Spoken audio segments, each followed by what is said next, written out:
Ladies and gentlemen, please notice that exits are conveniently located at the front and rear of this auditorium. When leaving the theater, we suggest that the exit at the front of the auditorium will allow you easier access to the parking areas. Thank you. Hi, I'm Mike Field. I'm Mike Butler.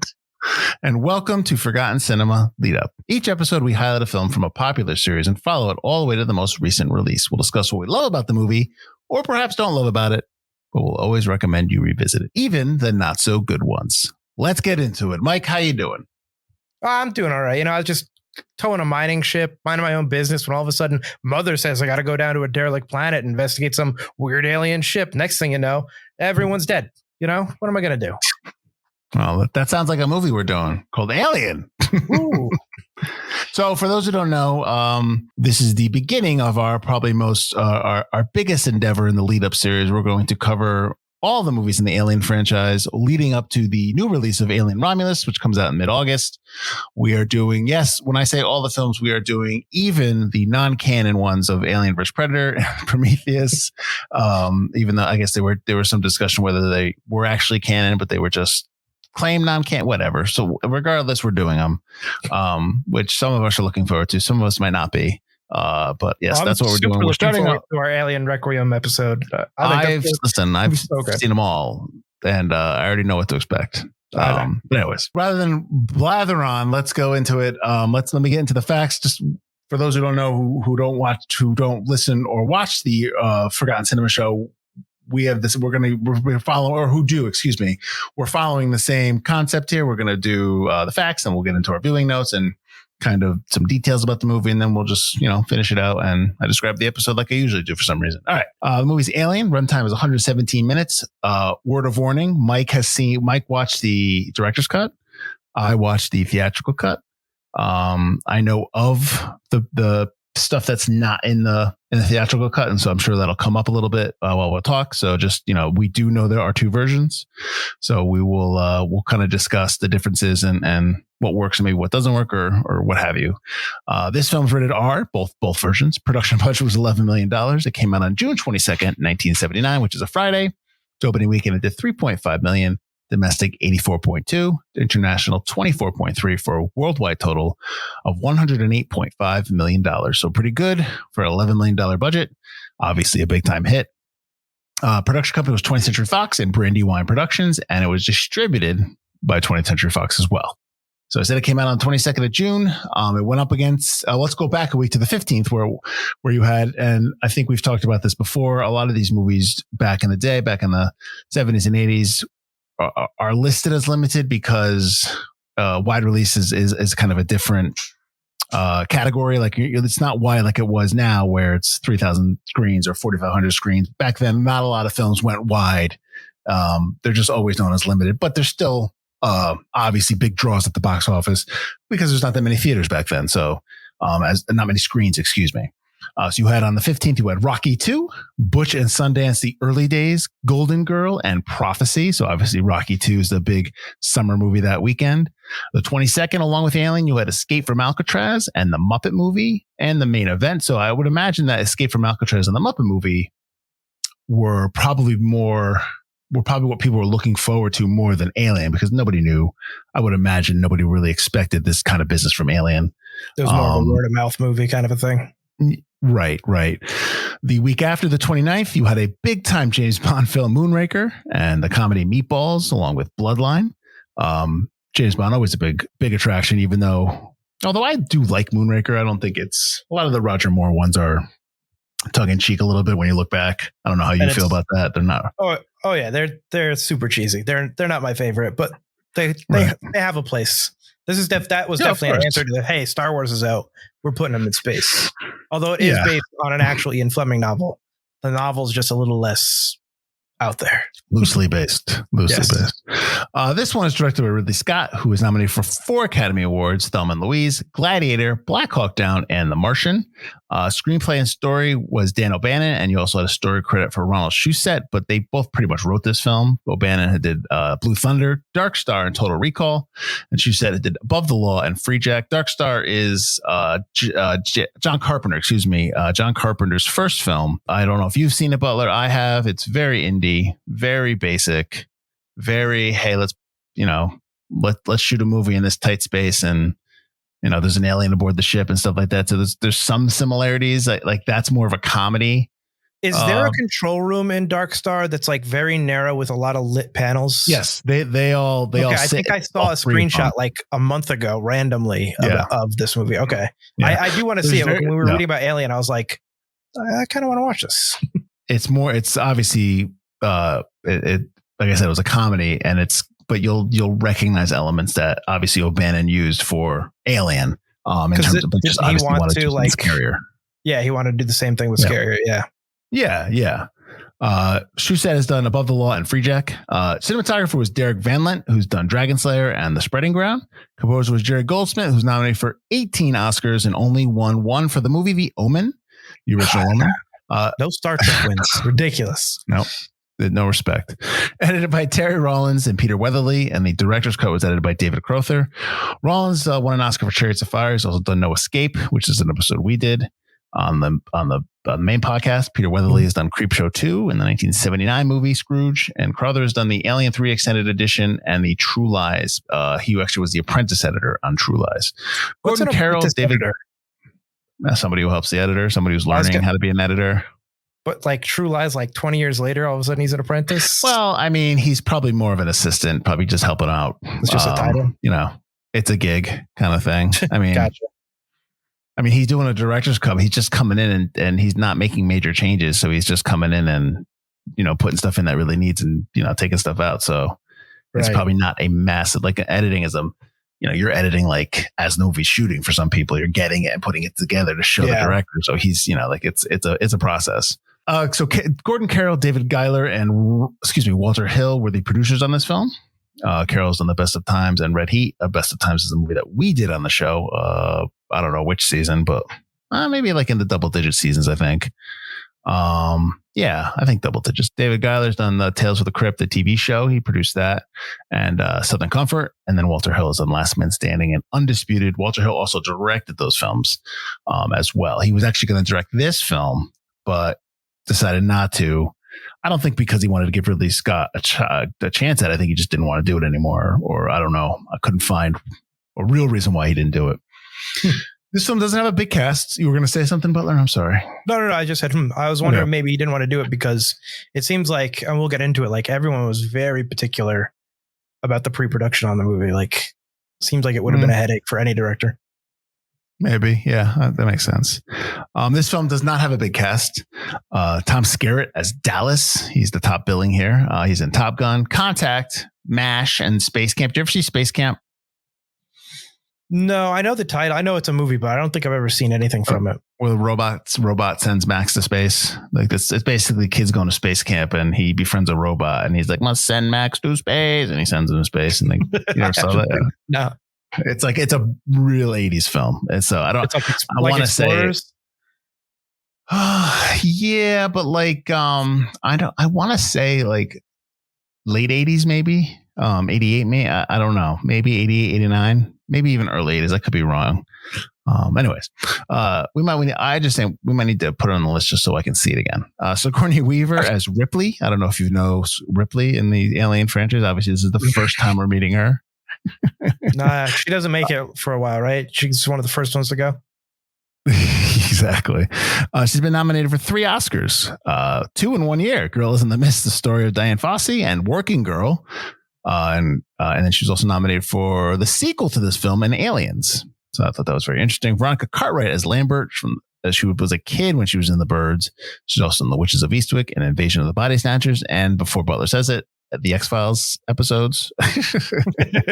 Harry Dean Stanton as Brett. He's in The Green Mile, the TV show Big Love, and the movie Twin Peaks Fire Walk with Me. John Hurt as Kane, nominated for 2 Oscars, one for The Elephant Man, the other for Midnight Express. He's also in the movie 1984, to name a few. And then Ian Holm as Ash, nominated for an Oscar in Chariots of Fire. He's also in Brazil, which is an episode we did. And he obviously plays Bilbo Baggins in the Lord of the Rings series. And then Yaphet Kotto as Parker from Midnight Run, which I put on the list because I think we should watch that. And Live and Let Die, another James Bond film. And I think he got the script for Live and Let Die while he was on the set of this film or off the office work in this movie. I think he got the script for Live and Let Die, which is a note I saw. So I didn't know if hang on while I kill a fly in front of me. All right, there we go. That note seems weird because Moonraker came out the same year as Alien, but Live and Let Die is the first. Yeah, but Moonraker was shot a year before. So, and they all see these movies ahead of time. So like if Yaphet Kotto's an Alien and let's say the Broccolis, they see an advanced cut of Alien and like, oh, we're thinking about doing a new, let's send them, we have this Live and Let Die script. Let's send it to them. But then he did Live and Let Die after he filmed Aliens, and Live and Let Die came out, and then Alien came out, and then Moonraker came out. Oh, what? Live and Let Die was before Moonraker? Is that what you're telling me? Live and Let Die is the first Roger Moore movie. Oh, okay, then I'm wrong. Then I don't know. I thought it was after. You're sure about that? I'm not trying to move. I'm not trying to. Maybe that note was wrong then. Oh, you're right. Maybe he got no, because he's in Live and Let Die, but. All right. Well, then I don't know. Then maybe I just made that up. Oh, that's what I thought I read. I could have read it wrong. Or maybe he got the script for Alien after being in Live and Let Die. Maybe the note. No, that's not. No, it not say that. Actually, maybe it did. I don't know. I'm not going to go back into the 352 listed notes. And so I apologize to everyone who's listening and watching, claiming I'm lazy, but I'm not going to do it. All right, Butler. Go ahead and I guess maybe just kind of run down your history with this film, not the franchise, but this film in general, specifically in terms of the first time you saw it. I probably saw this movie when I was 13 or 14. I grew up watching Aliens, but that was more of an action movie.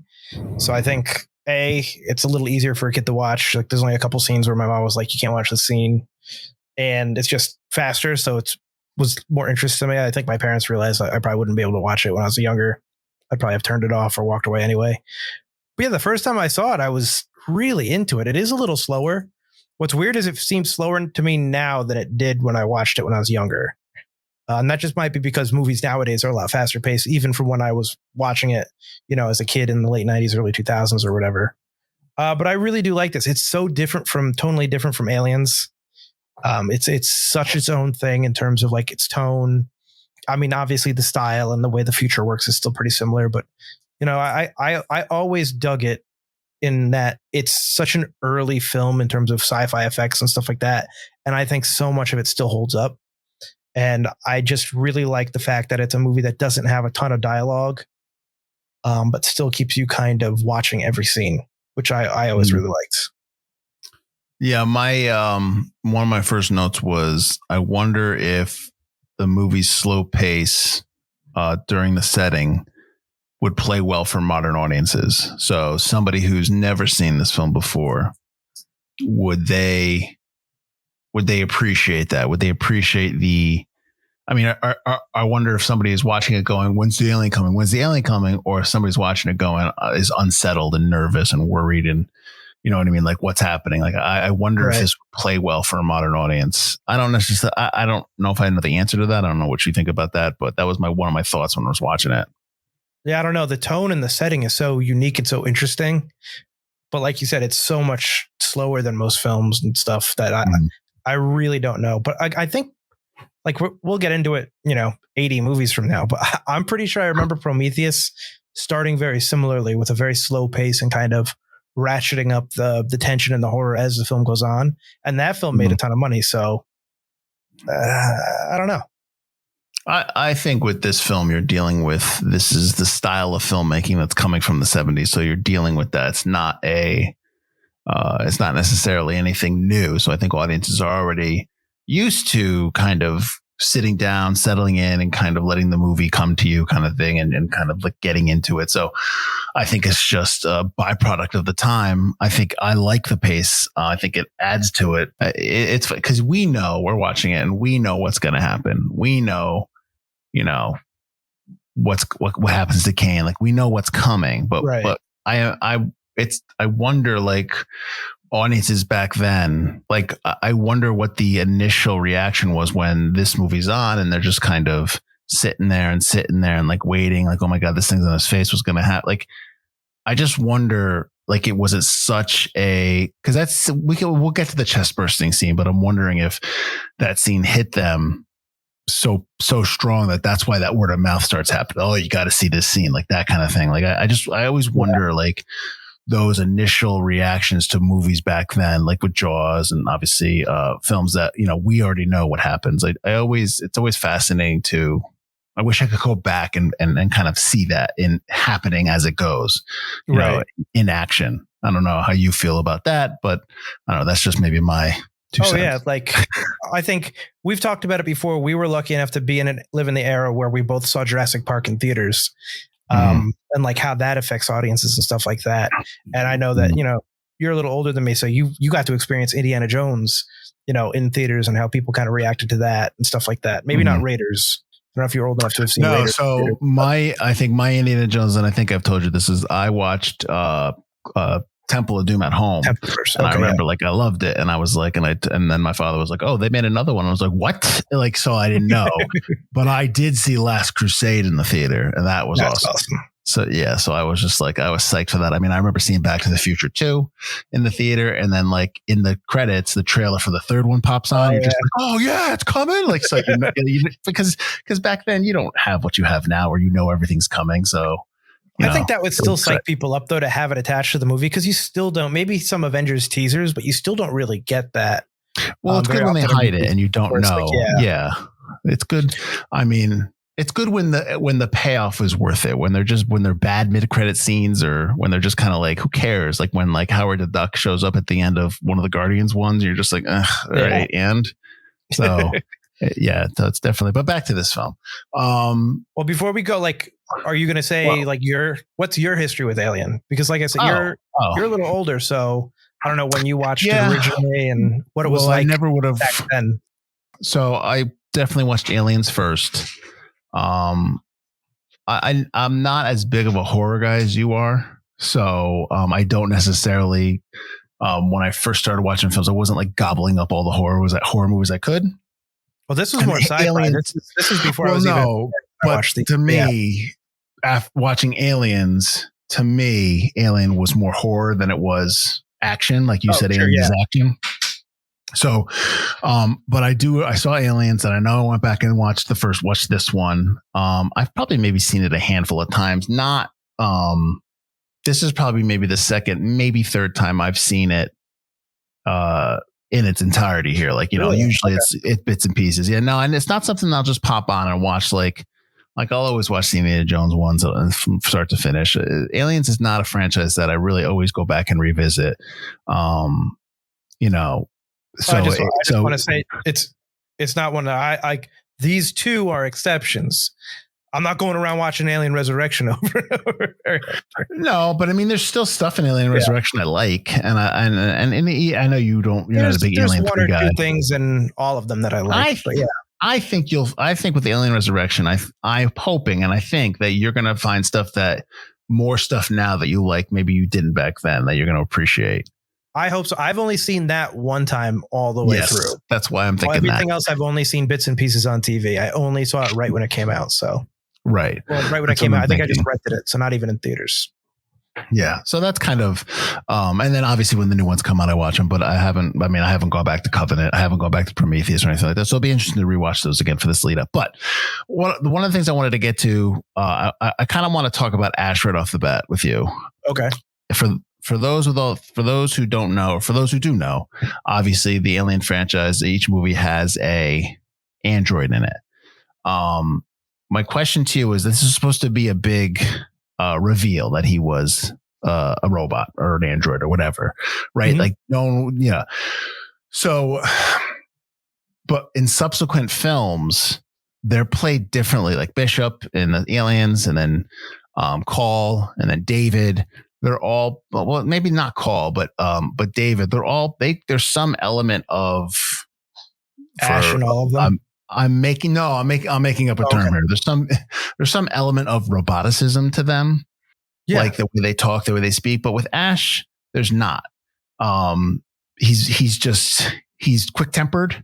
He's you know what I mean. Like he's got. I think more that reminds me of David a little bit, because David had always tried to hold it in, but I feel like David had this anger deep inside of him throughout the whole movie. He just was better at keeping it down. And we'll get to David later on, because David starts to becoming more of a lead in the movies. Like, it's like his story at some point. And yeah, I mean, like Ripley's basically the center of all of these, except with but as they go on, she's no longer. But with Ash here, like, I'm curious if, just what you thought of Ian Holmes, the way he played it. Do you think that they were basically just hide it until the end and then we'll let him know? You know what I mean? Like, how do you think, like, what do you think was the thought process into how Ash is being played here? It's so different watching it now. This is the first time I probably watched Alien, at least in its entirety, since Prometheus and Covenant. And watching it now, there's so many hints of like even story wise, and we can get into that, but also just hints that he's an android in his mannerisms, in his obsession, his quiet obsession with the creature, and the little things he says to be like, well, we don't want to be hasty, or you could hurt him, or like, there's all these different mannerisms that I really like that really hint at him being an android the second time around. And you don't really get that. And there's also a scene in the director's cut, which I don't know if it's in the theatrical, because I don't remember it when I watched it when I was a kid, where he's watching from the big port glass and he gets really frustrated that the camera goes out. Was that in your cut? No, it was not. Like, fuck. And he hobbles over to another computer. Because I really like that. And that was the first time I really noticed that. And I was like, ooh, okay. I like that. He gets really frustrated that the camera cuts out of the alien ship. And he goes, I got to get your feedback. I can't. I'm losing. Hold on. Wait a minute. Actually, I think it is, because Ripley and him are in the same console area. He goes to that console. Yeah. But at first he's in front of the big port. Maybe. I think part of it is, but not his little temper tantrum, which I thought was interesting. Okay. Maybe. Yeah. But yeah, I like the way it's portrayed. I like that shock value is there. Although you don't set up that there are androids in that world, but it's the future. So everybody probably, as soon as he popped up, they were like, oh, not like, oh. But again, that's another thing. Like, I would have loved to have seen the theater's reaction to that. Like when, when the stuff starts coming down his forehead, like when the whatever it was, his milk, his blood. Yeah. Yeah. Or when he hits him with the fire extinguisher and he splits in half. Yeah. Yes. Which is a good cut. Like when he's hitting him and it cuts right to it and he takes his head off. It's actually a good cut when they do that. He's drinking his lubricant at some point, right? Because he has a big glass and it's supposed to, you're thinking it's milk, but I think he's lubing up. Yeah. Or his food, whatever. Although Bishop can eat food in Aliens, but yeah. Well, he's the next generation, so of course. But I'm curious, like they never knew, but like obviously he was just drinking it. What what if they accidentally drank his his lubricant? Well, maybe he keeps that in the medical room. He does eat. He's eating cereal with them during the. Oh, you're right. He does. So he is faking it. Yeah. So maybe he can do it just for. Yeah. Okay. That makes a little sense there. Is there anyone on the the characters, not the actors, the characters that you did not like, or you're not a fan of? I already know who you're gonna say, but were you not a fan of?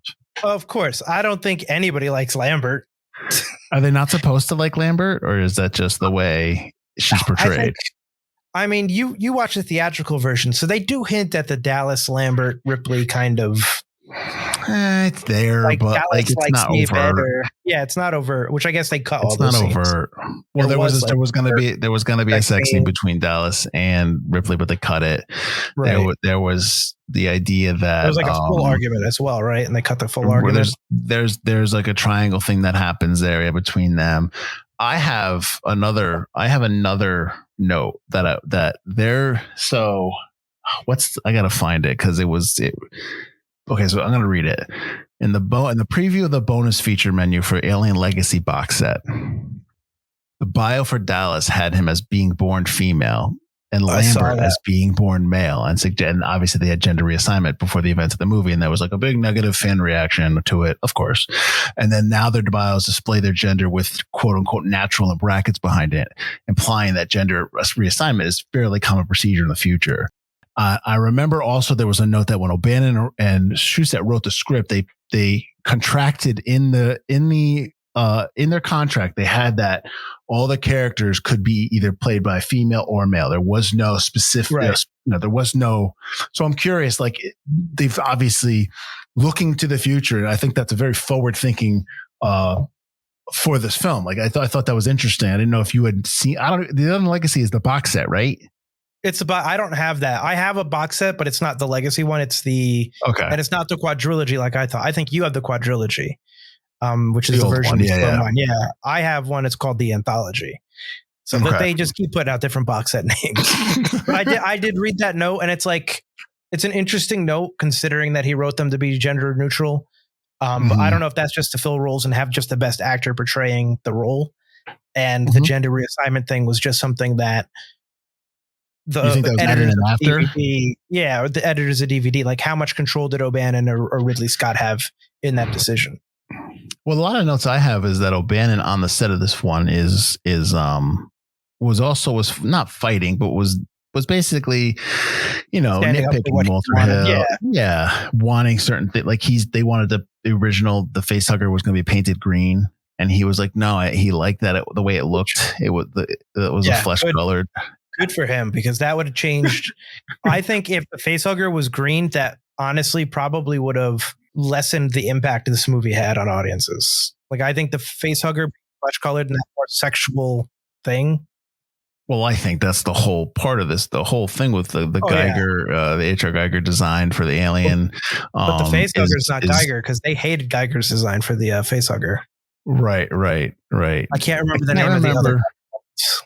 I can't remember the director who they were. So they interviewed a bunch of directors for this movie before they went with Ridley Scott. And when they were talking about, I can't remember who the director was. They asked him about to talk about the facehugger, and he was just like, "Who cares? It's going to be a bunch of, I don't know. It's just a bunch of noodles or spaghetti. Who cares? Yeah. No one's going to remember it once they see the alien." It's like he didn't get the job, obviously. But I was just like, dude, what an answer! Like you just didn't prepare for this interview.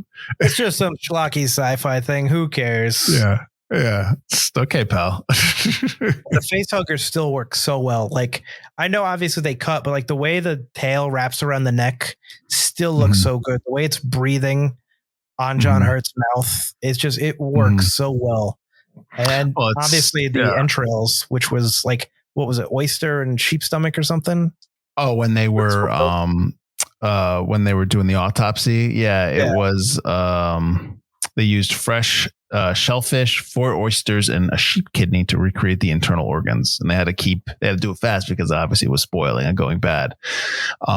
They also use for the eggs, they were using a lot of like entrails and stuff, like the, when the little covering before the facehugger pops out is like sheepskin, is like a sheep stomach layer or something like that. So there's a bunch of gross stuff in there because it looks legit. So they were using it. So I mean, good for them, but must have stunk on set. Oh yeah. John Hurt probably didn't smell it that much when he was busy passing out in his giant spacesuit because they couldn't breathe in it and it was so hot. I know. I mean, yeah. They had aerosol spray coming at the top, but it malfunctioned and sprayed back into their helmets. And it wasn't until their own kids in the miniature shots passed out that they're like, all right, let's make some changes. So Butler's referring to the fact that the aerosol spray was used to show oxygen, right? Wait, just to kind of... to show the oxygen was coming out of there. Yeah. Or carbon dioxide or whatever shoot back. Yeah, so a little behind the scenes stuff. Some more behind the scenes stuff. If you want the slime of the alien head, is KY jelly, and they use shredded condoms for the tendons of the jaws. So they were using like anything they could, which I appreciate because now it would be like, specifically designed for this alien. Like it's nothing like it's like synthetic skin that we have in Winston Lab. Yeah, costs $10,000 a pop. That's why the budget for this film is $150 million. So I imagine like that's as we get into these alien films, the budgets are going to get higher and higher. I really like the close up, and I think you only see it twice of the alien's mouth. Obviously, it's got the condom jaw muscles, but the way the lip quivers which even in Alien 1, because obviously everybody remembers all the close-ups in Aliens of the warrior aliens and the lips. But even to be able to do that even in 1979 with the first one, I was like, that's impressive. That angry lip quiver looks really cool. So while we're talking about the alien, I'm not a fan of the dude in the suit. I'm not a fan of, and I get it. It's low budget. You're looking at it, low budget, and you've seen the alien from Aliens.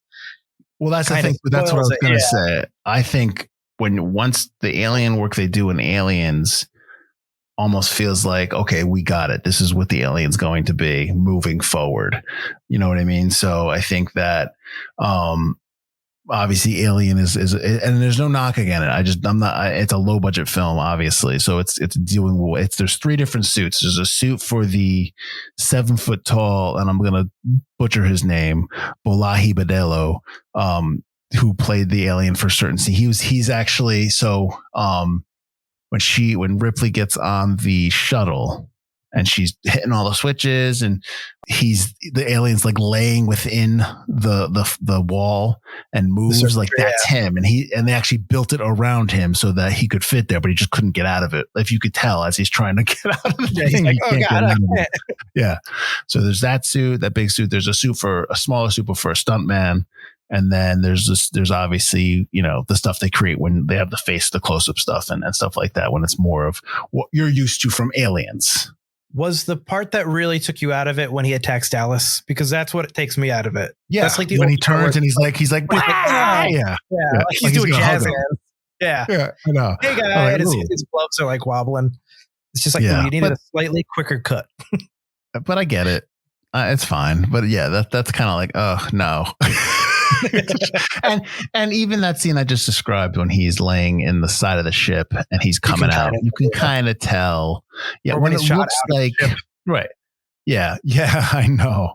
I obviously I think Aliens and Cameron perfects everything they were trying to do with this one, but also Cameron had a lot more money, so it helps a lot when more that money happens. and 7 years more special effects. Yeah. So, it's completely fine. I mean, Alien walks so aliens could run, and you don't have Aliens without this film. So I'm not going to knock this film because it's not that, so, and I also think I like that it's a different type of movie. I think that helps as well. If they just did the sequel mimicking this, I think then you're going to have the comparisons and it's going to kind of diminish what we're talking about here. But I think because they're 2 different types of films, I think that kind of it puts it at a different light, which is great.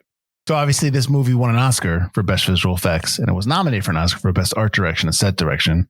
So it is an Oscar winning film, which is, always good. The rough cut for this film was 3 hours long. Can you what was in that rough cut? Yeah, I don't know. I mean, barring the fact that there's scenes that are omitted that I think are slightly important for the movie that are cut out of the director's cut just to make it the same length. I do appreciate the director's cut isn't, what's the word I'm looking for? Not ostentatious, but bloated. Yeah. I mean, bloated, just so self-centered that he has to put all his scenes back in. I appreciate that he's a movie should be 2 hours. I'm not, or an hour and a half or whatever this is. I'm not adding, 3 hours back into this film because it's such a slow pace too, that 3 hours would just be excruciating. One of the things I liked with this film was the wide shots, the lots of just wide one shots where the action plays out on the screen. When they're looking for the facehugger after it leaves, Kane's face and they're trying to find it. I love that angle. That upward angle is really good. Yes, but it's Dallas, Dallas walks out of frame and then he knocks something over, so it becomes like a jump scare kind of thing. You're like, oh, it's organic within the within the shot. Yeah. So I do like that. I don't know if you remember this, but there was when Ripley goes to talk to Ash about, why he let them through the door when Lambert and Dallas come back with Kane, it's protocol. They can't come in because, there's some kind of quarantine issue. And she's like, I can't let you in. And then Ash lets him in. And so later on, 5-10 minutes later, she sits down with Ash to have a conversation. There's a good minute, 2 minutes of that scene where it's just on Ash and Ripley's talking and she's out of frame and she's delivering most of her dialogue out of frame over her shoulder, and you're just on Ash. What do you remember that? And what did you think of that? No, I remember that. I like it. I mean, it's something that seems a little bit more 70s than it is today, getting all that coverage, but it allows you to kind of, Ripley's emotion. She's just angry, upset, annoyed at Ash. But Ash, that's who you want to, you're with Ripley. You want to know why he did it too. So while she's asking the questions, you can kind of get more out of Ash dodging the question than you are going to get out of Ripley just continuing to look annoyed or frustrated. So you think it was a choice to focus on Ash there because, well, let me ask you this. Was it a choice because obviously what you just said now, but also at this point in the movie, we really don't assume that Ripley is the lead. Like, it's just pretty much Dallas. At this point, it's probably Dallas. Yeah. Right. So do you think that was also, they were conscious of that as well to kind of not tip their hand maybe, or maybe it's just, this is the only shot we had. I was going to say it could be hindsight. They could have lost the can with Ripley's footage, and Ridley Scott's just like, we purposely, stood on Ash. I didn't lose it. It didn't burn up. That could be. That very well could be. Happy accidents. Now we talked about Dallas. Obviously, Dallas, gets taken out, but I did not see how Dallas gets taken out because I did not watch the director's cut. So explain for people who have never seen the director's cut, like what happens with Dallas. And the theatrical cut, he's in the shaft, he's looking for the alien. We just talked about how he gives him the jazz hands and then it cuts and he's gone. We never see him again. But what actually happens after that? In the director's cut, what you see is Ripley ends up in this back room of the mining area or the air ducts, and the kind of classic alien hive is all over the wall, and she sees Harry Dean Stanton's character. I can't remember his character's name. She sees Brett. Brett is on the wall, clearly dead, basically part of the hive with maggots on him, and he's slowly turning into an alien egg. You kind of see it on his lower torso, which is weird. It's really weird. Oh no.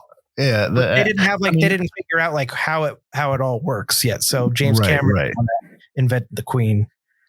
But then she turns around because she hears something, and Dallas is still on the wall, pasted to the hive, still mostly alive, but like melting and turning into an egg himself. And he, kill me to Ripley, and Ripley's got the flamethrower in her hand, and she thinks for like 2 seconds, and then she goes, "All right." She torches the entire hive, and then backs away after torching it. I mean, of the scenes, I like that scene and the scene where they hear the distress call are like the two most important scenes I think that they cut in the film, because the distress call is too cool too, and you kind of get the feeling that it's not an SOS, and they hint at that in that scene, which I think is cool. But they have that cut from the theatrical. Okay. And then obviously Ripley finds out from Mother very easily, I'm not going to tell you, override. Okay, this is what it is. She finds out like they were obviously directed there. This was meant to happen. They hoped probably that someone would get infected or whatever the decision was. I know you talk about how Ash knows about xenomorphs already. He kind of hints at that. Yeah. They like that. I never noticed until this watch. Obviously Mother knew about the derelict ship, but Ash knowing it's the perfect weapon and all that, and he's describing it. I'm like, it's almost like not that they probably knew they were going to make more, but it's almost like Dan O'Bannon had that idea of the company and this thing. They've had a relationship before. This isn't the first time they found these creatures, which I thought was really cool because I had never picked up on that the first time. And we have yet to see any kind of movie that talks about that predating this film, right? Or have we already in the franchise? Technically, Prometheus and Covenant are before Alien. True. Okay. So then that would be a yes. You see that. Yeah. So we talk about Mother, and I asked you about this today, when we were prepping for this episode. They never revisit the idea of Mother again throughout the franchise. I don't know if that's just something they don't think they needed to do. I don't know. So this is just kind of like one and done with Mother, in terms of the control center. What do you think of that? Well, I think I said, when we were prepping, that Aliens is a Marine base operation. Sure. So there could be a mother on LV-246's like or 426's base, but they don't. It's dilapidated, and that's not a concern of the Marines. And then 3 is the prison. 4 is a freighter ship, although 4 I think might be a company ship. Well, like 4 is the ship that they're transporting aliens on the ship. Xenomorphs. But yeah, they never go back. But I feel like, especially in Prometheus and Covenant, David is such, like you said, the main character, that maybe putting 2 AIs would kind of be confusing or steal David's thunder when he's kind of the focus. Maybe. Never mind the fact that David is clearly more enhanced than Ash, but who cares? It's a later film, so we'll get into that. He's also Wayland's personal robot. Exactly. I guess one question I had for you, she goes to self-destruct the Nostromo. And my question to you is, why does the Nostromo have a self-destruct mechanism? It's not a warship. It's pretty much a freighter ship. Like, what secret, first of all, are there enemies out there that you don't want to get into enemy hands? Well, this is the first time I ever even questioned that was this movie, because apparently that's a point of contention in alien fandom, which I didn't even know. I just figure all spaceships have a self-destruct because it's so like synonymous with like Star Trek and stuff. Right. But the idea being that you don't want it to get into enemy hands. Into their hands. Yeah. But I mean, this is a future where it's like very company run. So I assume maybe companies are like corporate, like countries at this point. So they're like their own little empires. Other corporations that are out there mining. And maybe you don't want to get it. But they also hint at other aliens, which they do in the movie Aliens. Thing about lying with, I can't remember what the species is. It doesn't matter if it's male or female. Oh, right. You're right. Yep. And in this one, they talk about how is it an intelligent species? And they say it so off the cuff, and they're not really, even when they hear the distress signal from the other alien, they're not shocked or surprised that it's alien. They're surprised that it doesn't sound like an SOS, but they're not like, wow, real alien life. So they definitely hint that there's other aliens out there that they know of, but we just never see it within this franchise. So maybe there are also other intelligent aliens you don't want getting this, like the Predator. Or other synthetics, because apparently it also takes place in the Blade Runner universe. I think I hate that. Whatever. So Butler, you obviously love this film, and I like this film quite a bit. But some people don't like this film. You can't say you love it, huh? You can't say you love it. No, it's fine. But there's some people that don't. There's some people that don't like this movie. A review by Time Out said the film was a quote, empty bag of tricks whose production values and expensive trickery cannot disguise imaginative poverty. End quote. Because what? That's what I'm saying. I don't understand. It's an empty bag of tricks, man. Oh, imaginative poverty. Not that there's like it looks poor. It's just that they have no imagination. A dirty ship, I guess. I don't know. Expensive trickery cannot disguise imaginative poverty. That sounds like a whole movie's got no imagination, is what I'm hearing. Jumble of words. I mean, Vincent Canby of the New York Times wrote, "Don't race to Alien expecting the wit of Star Wars or the metaphysical pretensions of 2001: A Space Odyssey and Close Encounters of the Third Kind." End quote. It's a sci-fi movie, but it doesn't have to be like other sci-fi movies. Right. Each of those sci-fi movies named are nothing like each other. I don't know if I've ever heard someone describe Star Wars as having wit. I think Star Wars has more wit than 2001. It doesn't have the metaphysical pretensions of 2001. Well, that's nothing has the metaphysical pretensions of 2001. I love 2001, but come on. And our favorite Chicago Sun-Times Roger Ebert dismissed Alien as, quote, basically just an intergalactic haunted house thriller. But it's like, that's exactly what it is. Yeah. Also, as you've stated numerous times, when he said he doesn't like movies you love, he wrote that stupid Village of the Dolls.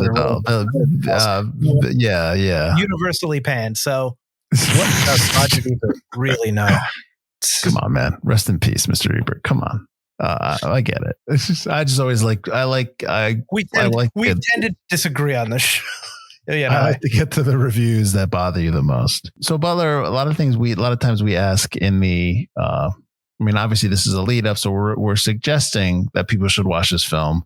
I don't think we're not saying this movie's forgotten, but I'm curious if there is, if you would you recommend this to anybody, or is there a specific person who has certain taste that would like this film more? Because there's nothing more, not insulting, but just upsetting when you recommend movies to people and they don't like them, and you're like, oh. Yeah, that's like, especially movies that I love. Right. It's really tough. I don't know how many people I would recommend this to, because they would have to be around my age or older, be comfortable watching movies from the 70s or 80s, like early 80s, that are longer takes, that are slower, that really build up suspense. You have to like sci-fi, or at least tolerate it. I think you have to like sci-fi to like this. Well, let me ask you this, and this is putting you on the spot, so if you don't have an answer, that's fine. What movie in the last 10, 20 years maybe that came out that if somebody says like, oh, he'd really like this film, you would be like, if you like this, you should check out Alien. Like, is there a comparable movie now in that sci-fi horror thriller that could equate to that kind of style that Alien is? I mean, it's a cop-out, but I think a bunch of people that watched Prometheus had never watched Alien. I think there were a bunch of millennials and Gen Zers who'd never watched Aliens and watched Prometheus or watched it. But I always talk about how there's almost zero space movie content anymore. People are afraid to go there. Studios are anyway, probably because it costs a lot of money. And we are seeing some decent television shows now. For All Mankind, The Expanse, The Foundation, Silo. That's high concept sci-fi. Well, you're seeing a lot of sci-fi on the streamers. That's where you're seeing it. Yeah. But I think I don't know that there's not an appetite, only because they don't even try. But it's the studios, I think, are afraid to, and it's probably because it costs too much.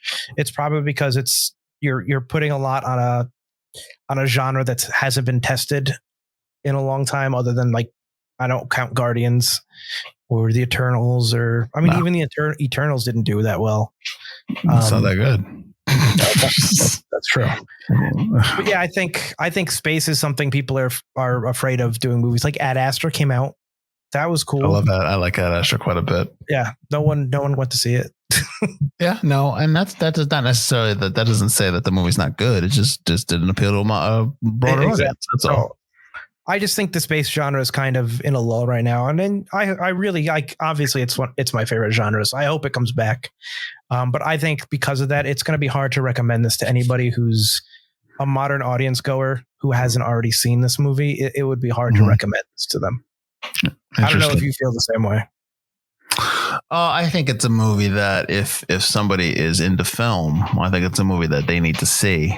I think it's a film that it's such a it's an iconic film in the genre that I think it's a film that if you are serious about being a cinephile, or you're serious about being a filmmaker, but just serious about cinema, I think it's a film you need to see and you should see. Sure, yeah.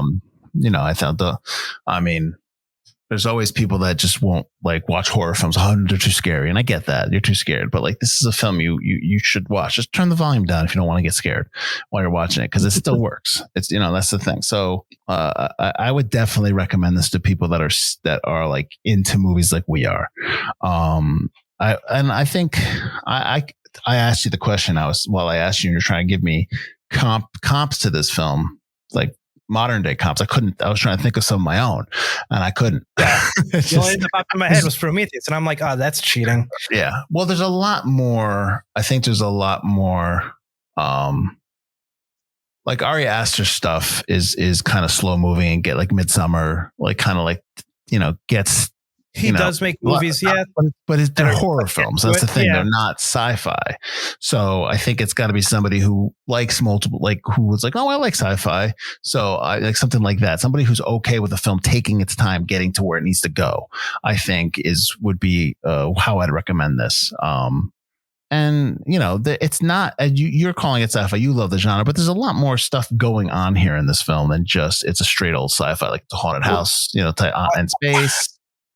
Well, that we talk about sci-fi, and we've talked about one other genre too, where it's not sci-fi itself isn't the genre. Sci-fi is kind of the setting, the mood, the tone of the film, and then you put a genre within that. So it's always sci-fi horror, sci-fi like Aliens is sci-fi action. You can have sci-fi drama, sci-fi, sci-fi like 2001 is, where it's more like sci-fi philosophy and stuff like that. That's drama. That's drama too. Yeah. So I mean, yeah, but I think the Ari Aster stuff is a very good comparison to like if someone did like his stuff and could tolerate sci-fi. That's close to like that slow burn kind of feel too. Yeah. Yeah, I think so. Yeah. I'm interested because we're just talking about the space thing, what Romulus is going to do with that conversation about how space doesn't really do well. And Romulus is like completely, they're in space the whole time in a spaceship. So, well, knowing Fede Alvarez, it's going to be very bloody and very scary. I think it's going to lean heavily on that, on the horror angle. So I think you're going to get a lot of that. I don't think it's going to be, I mean, maybe he'll get some action. I mean, I'm just trying to go off like the stuff I've seen of him. So, I think Evil Dead was bloody on purposely that bloody. I think he, that was obviously a choice, so, which is fine. Yeah, it'll be interesting, but that's down the road, Butler. We got aliens to do next. So, why don't you let everyone I guess, I mean, do you want to do your spiel in terms of where everyone can find us? I mean, even though this is kind of... this is on Patreon, so you know where to find us. Yeah. Thank you for supporting the show. The show, especially these episodes, couldn't be done without you, but the show can't be done without you. We appreciate your continued support. If you know people that like the Alien franchise and want to watch these episodes, or, you think they would want to check us out, have them watch these episodes in your account, or they are available to buy individually. If someone just wants to tip their toes in the lead-in pool or the Patreon pool, they can go on the store and buy just any episode that they're curious about, going back all the way to the first Ghostbuster series we did. Mm-hmm. Absolutely. And obviously we'll be moving on and continuing on with the next entry in the Alien franchise, Aliens, directed by James Cameron. I think we're going to have... there'll be a lot more. I like this line in this film. I like this line in this movie. I like this line in this film. So there's going to be a lot of that. It's all going to be quotes. Also, we got to talk about one thing that we had discussed before we started recording this. Okay. Jonesy's seen some shit. Oh, the cat. Yeah. When Brett's getting eaten, the cat's just kind of like, yep. But the xenomorph looks at the cat and was just like, see you later. In the director's cut, they change it. In the director's cut, the alien gets pissed at the cat and throws it. Oh no, he just kind of tilts his head and looks at the cat, and that was it. Yeah, it cuts. In the director's cut, it doesn't cut. It cuts. He looks at the cat, interesting, and then he goes, "Ugh," and he flings the cat crate into the wall. Nobody likes cats.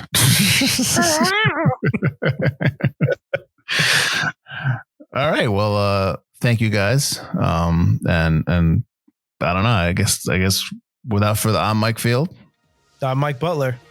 And we're the last surviving members of the Nostromo, signing off.